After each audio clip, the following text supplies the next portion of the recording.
All right, folks, we're going to go ahead and talk about word meanings, specifically using our dictionary skills. Now, I know sometimes we get this like dictionary in front of us when we take a test, but often I find that a lot of scholars aren't really super comfortable with using a dictionary. So I know this is going to be a super short practice, but I felt like it was worth doing anyways before we kind of talk about dictionary skills. So, one thing to know about dictionaries is they're always in alphabetical order. That doesn't just apply to like A, B, C, D, E, F, G, words that start with that. But you also want to look at like the second letter in the word, the third letter in the word too. So you can see, first of all, like this page starts with first aid, F-I-R, and then it's going to end with fissure, F-I-S, right? We know that S comes after R in the alphabet, and so that's why fissure is going to be like on the last word on the page, whereas like first aid is going to be the first word on the page, okay? So not only do you want to look at like the first letter in your guide words, but you want to look at the second, third, sometimes even fourth letter, okay? Like I mentioned, these words here on the top are called guide words. So you want to think about what your word is, how it's spelled, and if it might be on this page. Okay? So if I am looking for the word fish, I know it's going to be on this page because fish is F-I-S, so it's going to be like further along the alphabet than first aid. But F-I-S-S, it's going to be before fissure because it's F-I-S-H, okay? And then I can find fish here. So that's just some basics about the dictionary that you might want to know because you will have dictionary access, all of you, when you're taking your STAR reading. And so I think that being able to use a dictionary a little bit better will help you out a little bit. All right, so I have this word here, advisors. When I say go, I want you to pause the video and you're going to have your scholars look up this word and see who the first person who can have the definition is. Ready? Go. Okay, let's see what your definition should have been for a gastroenterologist. All right, so this is the dictionary definition: a medical practitioner qualified to diagnose and treat disorders of the stomach and intestines. So basically a stomach doctor. All right. If you notice, this part underneath the word will always tell you like how to pronounce it, which is going to be sometimes beneficial. And then it'll also tell you the part of speech. So this one is a noun, right? We're talking about a person, a doctor. Okay, so this one's a pretty straightforward one because there's really only one definition, but sometimes you might have a word where there's multiple definitions. For example, what is love? Baby, don't hurt me. I can't even do that because I have a bad neck. but props to Will Ferrell and company. All right.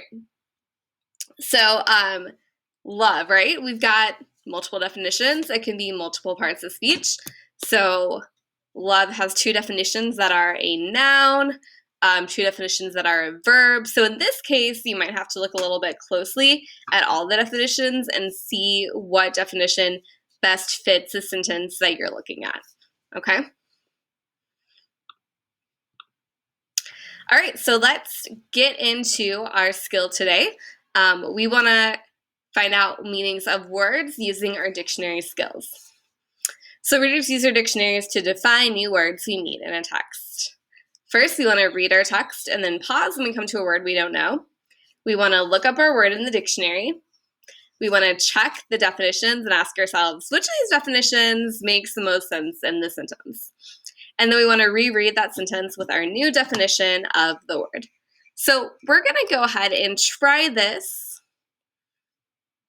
in our text. What I went ahead and did is I found a sentence. This is actually in paragraph 3. But let's say I was reading our koala passage, right? I come by paragraph 3. It says a scientist decided to do some detective work. They tracked 37 koalas that had been radio tagged. The tags helped the scientists locate the koalas so they could observe the koalas more closely. First, they noted the animal's posture and location in the tree. So I'm going to pause because I see this word posture, and it's a word that sounds familiar. Maybe I've heard it before, but I don't totally know the definition. You'll find you see words like that all the time in a text. And so we want to highlight or underline or write it down, whatever works best for you, and then look up our word in the dictionary. So I could get my yellow dictionary out. For this time, I'm going to go ahead and just use my tools dictionary that I showed y'all. It's on Google Slides too, super fancy. And I'm going to type in the word posture. Okay, awesome. So I have a couple definitions here. The first one says the position in which someone holds their body while standing or sitting. And we have a particular way of dealing with or considering something. And then we have two definitions for verbs: behave in a way that is intended to impress or mislead, or place someone in a particular attitude or pose. Okay, so first they noted the animal's posture. Okay, so this is something that the animals have, so I know it's going to be one of the noun definitions. So now I'm going to do step 3 and check which of these definitions makes the most sense in my sentence. So are we talking about the animal's position in which they hold their body while standing or sitting? Or are we talking about the animal's particular way of dealing with or considering something, an approach or attitude? When we're talking about animals, I really feel like the first definition makes most sense, the position in which they're holding their body while standing or sitting, right? We're talking about koalas and their movements along the tree. I feel like the first definition makes the most sense. So I want to reread that sentence with my new definition of the word. First, they noted the animal's position in which they were standing or sitting. Okay, cool. That makes sense in my sentence, right? But I had to do that by just pausing when I didn't know a word, looking it up, checking the definition, seeing what made sense in my sentence, and then rereading my sentence. And now I have a good idea of what they're talking about. So we're going to try that with one of our questions. We're going to look at question, let me move this, 7. Okay, so question 7, this is actually like the first question on your packet, is saying to read this information about the origin of the word verify. So it's from the Latin verse veris, meaning true. Okay, so I already know we like verify is going to have to do with like true at some way. So we want to first look up our word in the dictionary, right? We like to jot things down. We like to answer the question before even going to the answer options. So I'm going to go to Tools, Dictionary, and I'm going to look up verify. But wait, why is Miss Watson doing all the work? I'm going to go ahead and pause the video and tell me the definition of verify.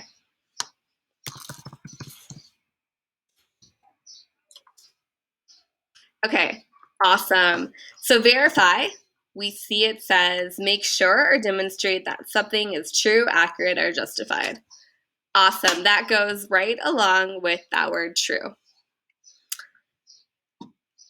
And there's only one definition, so that makes it easy. Now we want to reread the sentence with our new definition. So these images made sure it was true that koalas hug trees to keep cool. Awesome. So now we finally want to look at our answer options. Proved, compared, observed, suspected.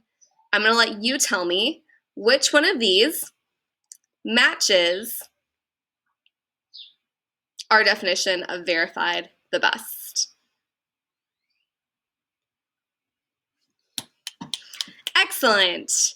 If you were paying attention, looking at our definition of verify, you would have got A, proved is the best answer choice in this situation. So if you haven't already, mark that down on your Google Doc or your paper as the correct answer, and we will keep going in our next video about author's purpose.